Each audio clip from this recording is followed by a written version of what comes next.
न समाजवाद है, न गांधीवाद है, न भट्टाचार्य साहब का साम्यवाद है।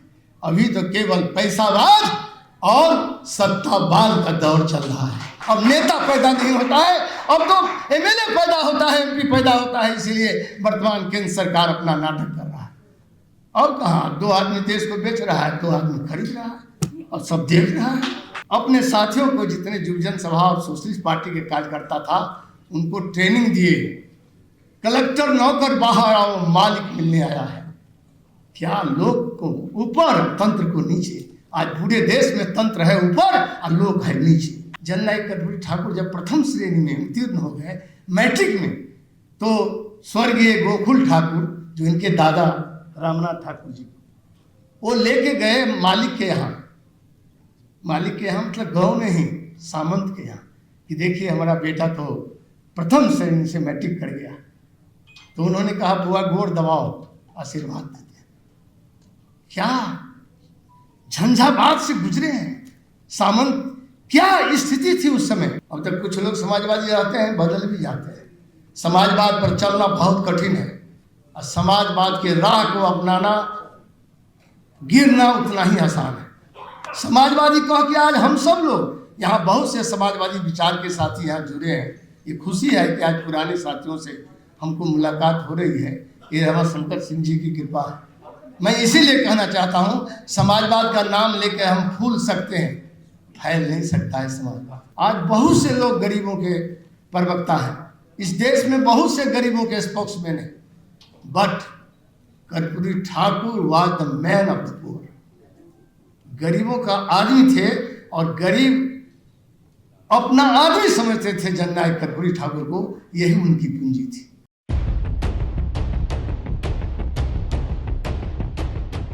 इस जननायक कर्पूरी ठाकुर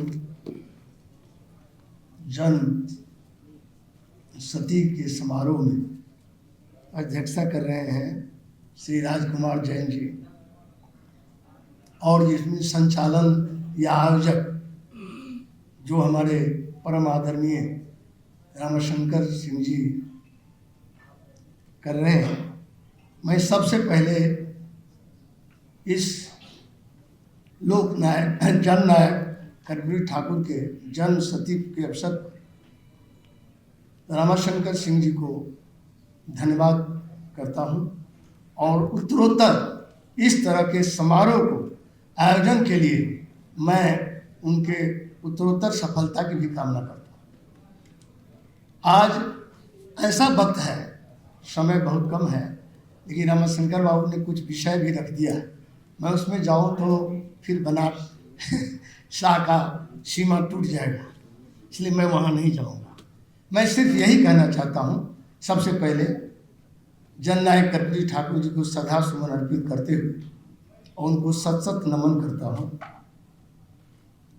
जननायक कर्पूरी ठाकुर, आज बहुत से लोग यहाँ मंच पर, हमारे केसी त्यागी भाई केसी त्यागी जी हैं, यहाँ रामनाथ ठाकुर जी जो जननायक के सुपुत्र, आप उनको सुना है।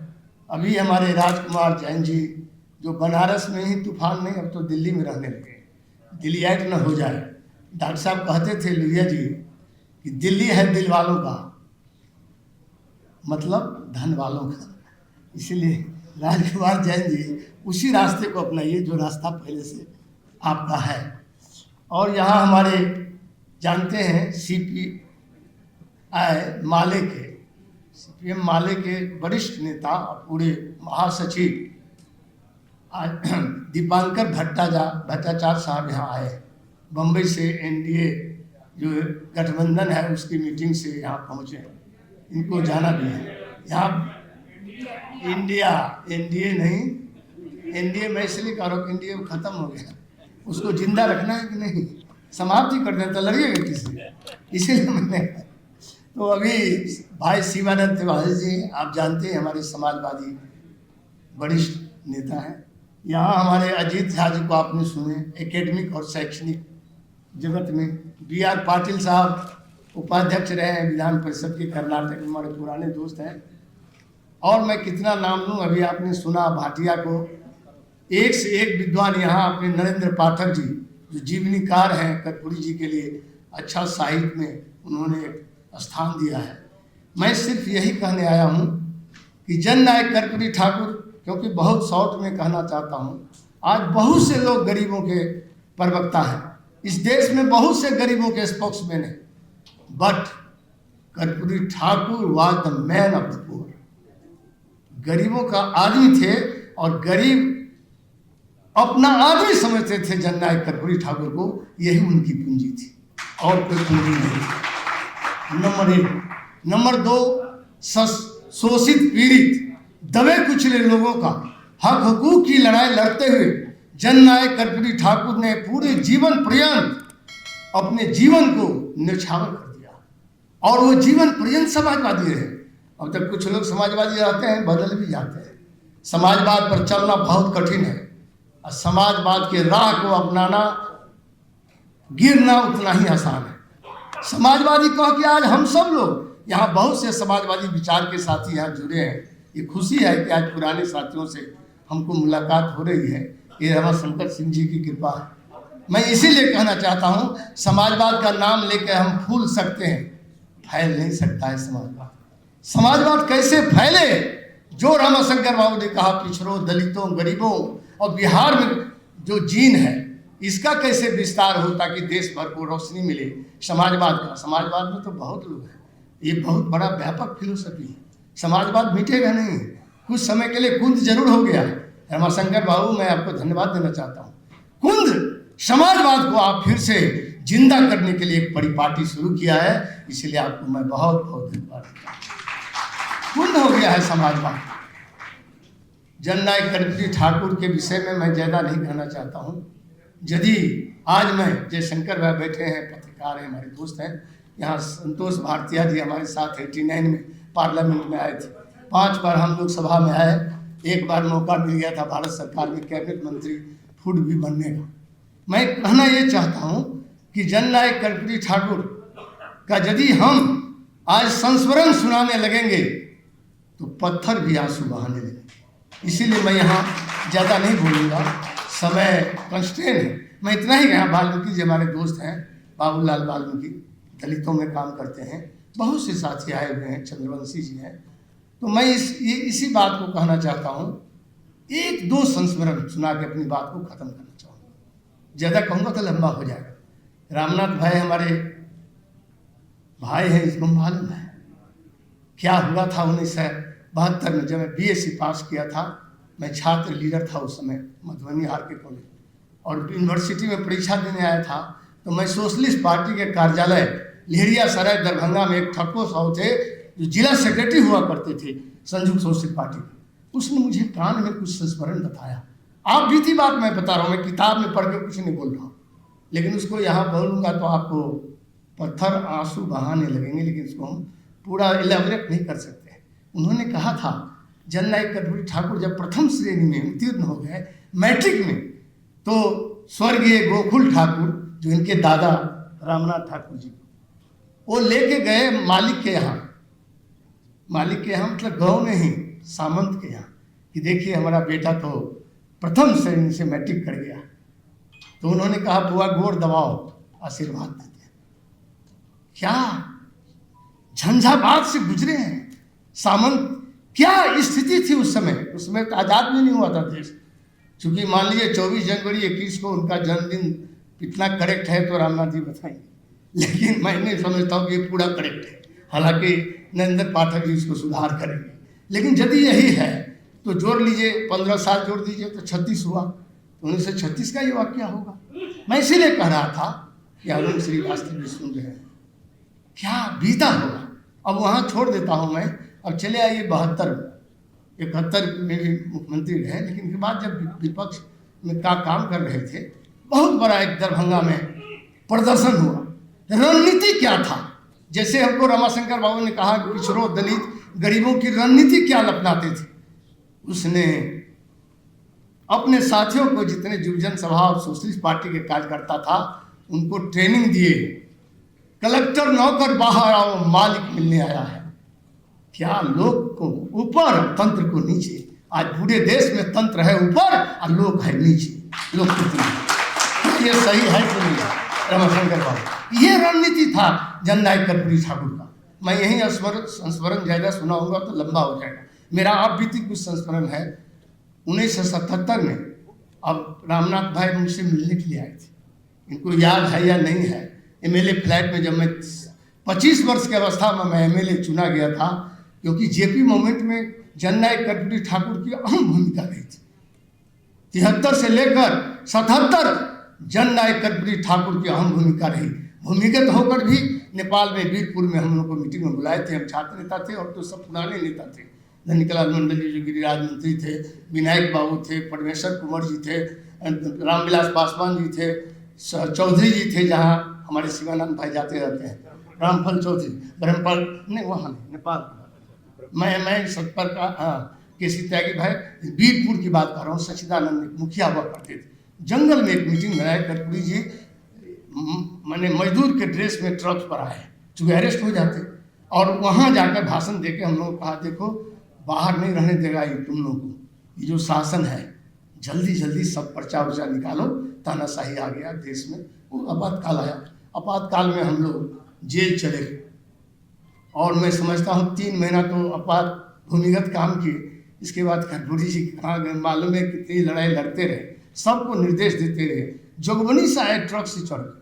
अब बताइए क्या रिस्क, क्या उनका जिद था इस देश के लिए, समाज लोकतंत्र के लिए, नागरिक की जो आज़ादी का हनन हो रहा था, उसके लिए उनके मन में क्या पीड़ा थी, ये महसूस करने की बात है। इसके बाद हम लोग जब आए, बिहार बंद का आह्वान हुआ, तिवारी जी भी जेल में चले गए होंगे उसी में, और ये भी आ गए होंगे त्यागी जी। बिहार संपूर्ण बंद, जय लोकनायक जयप्रकाश नारायण का ऐलान हो गया। एक बात और नरेंद्र पाठक जी याद आ गया मुझे, माफ करिएगा रामशंकर बाबू, 74 आंदोलन नहीं होता, जेपी नेतृत्व नहीं करते तो आज देवेंद्र यादव यहाँ खड़ा नहीं होता, पार्लियामेंट में नहीं होता। ये सूरज बाबू की लाश का कारण है। बाबू सूरज नयन सिंह सोशलिस्ट पार्टी के बहुत बड़े नेता हमारे इलाके के थे। उनको कीमा बना दिया लाश को टाटा सिल्वे रांची में। मजदूरों की लड़ाई लड़ रहे थे, मैनेजमेंट से लड़ाई था टाटा सिल्वे में। आज हमारे भट्टाचार्य साहब लड़ रहे हैं उस लड़ाई। उस लड़ाई में उनको कीमा बना दिया गया मारकर। इतने पूंजीपति लोग थे, हम नाम नहीं कहेंगे। और तब जब बांस घाट पर पटना में आते हैं तो हम लोग उस समय में 73 में लॉ में स्टूडेंट थे, पटना कॉलेज में अंसारी हॉस्टल में रहते थे, लॉ का स्टूडेंट थे, पटना यूनिवर्सिटी में आ गए थे। तो देखे सूरज बाबू के लिए हम भी 2 साल लड़का लेके आए। जेपी आए कदम कुआं से, उस चरखा समिति में जेपी को मिलने वाले 10-15 आदमी भी नहीं होते थे। आप जो कहते हैं वह जेपी जब आया और कहा कि मेरे भाई के साथ ब्रिटिश सल्तनत जिसको छू नहीं सका, उस सूरज बाबू जो 42 के आंदोलन में हमको कंधे पर लेकर निकाला था जेल से, उसको मार दिया। अब मैं चुप नहीं रहूँगा और कुछ नहीं बोले। कहा तुम नौजवान लोग, तरुणाई लोग, तुम लोग शुरू करो, हम बाद में आएंगे। और आचार्य राममूर्ति जी को लगा दिया आंदोलन, उन्हें निर्देश दिया और 3 महीने के बाद जेपी ने स्वयं नेतृत्व को संभाल लिया। जेपी के नेतृत्व में ही चाहे नीतीश बाबू हो, चाहे लालू बाबू हो, चाहे इनको बहुत बढ़िया से तिवारी जी को कहानी मालूम है। हम लोग यहाँ खड़ा नहीं हो सकते थे 5 बार पार्लियामेंट में से। ये सूरज बाबू की लाश है, इसमें कोई लिख नहीं रहा। सूरज बाबू की लाश नहीं गिरता तो जेपी आते नहीं आंदोलन में, और जेपी नहीं आते तो मास मूवमेंट नहीं होता। आज 46 वर्ष के बाद कोई मास मूवमेंट नहीं हुआ। अब नेता पैदा नहीं होता है, अब तो एमएलए पैदा होता है, एमपी पैदा होता है। इसीलिए वर्तमान केंद्र सरकार अपना नाटक कर रहा है। और कहाँ 2 आदमी देश को बेच रहा है, 2 आदमी खरीद रहा है और सब देख रहा है। यही हो रहा है देश। मैं यही कह रहा हूँ। तो मैं अब इसको ख़त्म करके लास्ट में, संस्मरण तो बहुत है लेकिन टाइम का अभाव है, इसलिए मैं इसको यही रोकता हूँ। तो 1977 में जब हम एमएलए बने 25 साल में, तो हमने कहा कि जननायक कर्पूरी ठाकुर गरीबों की सबसे बड़े समाजवादी राह के नेता है, मैं इनके लिए इस्तीफा दूंगा। मैंने जब बयान दे दिया तो कुछ साथी अब्दुल बारी सिद्दीकी थे, नईम अख्तर थे, परवत्ता से जीते हुए, रानी गई थी, हजारीबाग में बिहार एक ही था। हम लोग 6 आदमी का और नाम डाल दिए ताकि कर्पूरी जी थोड़ा भारी लगे। अकेले देवेंद्र यादव इस्तीफा देगा, देना हम ही को था, लेकिन हमने बयान दे दिया ताकि जो बड़े लोग, अब समय का लिस्ट आ गया इसलिए मैं ही छोड़ देता हूँ। तो मैंने इस्तीफा दिया। मेरा कंक्लूडिंग में 2 मिनट मिलेगा? बिल्कुल। माफ करिए, मेरी लिस्ट आ गया यहाँ। तो मैं आपको कह रहा था, जब मेरा सपना था, आपने सवाल उठाया इसलिए उस पर बोल रहा हूँ कि पिछड़ों, दलितों, गरीबों का लड़ाई, समाजवाद का लड़ाई बिहार में क्यों कुंद हो रहा है। उस समय मेरा सपना था चलो जात से जमात की ओर। उस समय मेरा सपना था, लोहिया जी की छोटी छोटी किताब मैंने पढ़ा था, हिंदू मुसलमान जाति प्रथा, हिमालय बचाओ, तिब्बत देश का, हिंदुस्तान का तकिया है, इस पर हमला हो जाएगा तो भारत पर हमला होगा। क्या क्या किताब पढ़ा था मैं छोटा छोटा बचपन में ISC क्लास में। उसका असर था कि बहुसंख्यक पिछड़ा, बहुसंख्यक लोग जब अल्पसंख्यक के लिए खाद बनेगा तभी समाज, समतामूलक समाज का नींव बन सकता है। इसीलिए मैंने इस्तीफा दे दिया। मैंने कहा 3 महीने में मैंने MLA हुआ, 3 महीने में इस्तीफा दिया। और रामनाथ भाई कह रहे थे बाबूजी कहे हैं जल्दी हड़बड़ा कर तू इस्तीफा न कर, पूछिए सामने में है, मैं गवाह रखा हूँ। स्वर्गीय कर्पूरी ठाकुर जी के सुपुत्र ने हमको आके कहा, मैं आर ब्लॉक में 2 MLA के फ्लैट में था, भाई जी जल्दी नहीं करो, बहुत MLA है इस्तीफा दे ले कर्पूरी जी का। सभी MLA मुकर गए। 67 में उन्होंने अपने हाथ से 60 आदमी को MLA बनाया होगा। क्या दर्द होगा कर्पूरी जी को, लेकिन कर्पूरी जी उसको बुरा नहीं माने। कर्पूरी जी से मेरी मतभेद भी हो गया 1981-82 में। मैं इसको कहना चाहता हूँ, छिपाता नहीं हूँ। कर्पूरी जी इसके बाद मेरे डेरे पर पहुंच गए और आर ब्लॉक में 13 नंबर में जालिसुन को गाड़ी में बिठा के आराम परिषद 100 मुझे पाया, कहा देवेंद्र हम किसी का परवाह नहीं करते हैं, तुम मेरे लिए इस्तीफा दियो, इसका जवाब मुझे नहीं मिल रहा है, मैं अभी चुनाव लड़ने जा रहा हूँ समस्तीपुर, तुम मेरी बात मान लो। अब बताओ क्या स्नेह था। अलग हो गए तब मुझसे मिलने आए, मैं उसी दिन कर्पूरी जी का सपोर्ट कर दिया। हमने कहा इतना महान आदमी है, इसकी तो कोई सीमा नहीं है, जबकि मेरा मतभेद हो गया था और मैं मान लिया। और मैं इसलिए कह रहा हूँ तो स्नेह घटा नहीं उनका, और मेरा भी स्नेह, मैं जो उनको नेता मानता था उसमें कोई सम्मान में मैंने भी कमी नहीं। मैं इसीलिए कहना चाहता हूँ, ये थी कर्पूरी ठाकुर। तो मैं इसको छोड़ता हूँ क्योंकि समय हो गया है। एक ही बात लास्ट में कहूँगा, कर्पूरी ठाकुर जी कहते थे पिछड़ों और दलित जो है वो पेट की मार और मन की मार से आहत है। पेट की मार भी है, मन की मार। तो पेट की मार में तो उसने 5 एकड़ अपने कार्यकाल में 5 एकड़ जमीन जो अलावकार खेती था उसका मालगुजारी माफ की।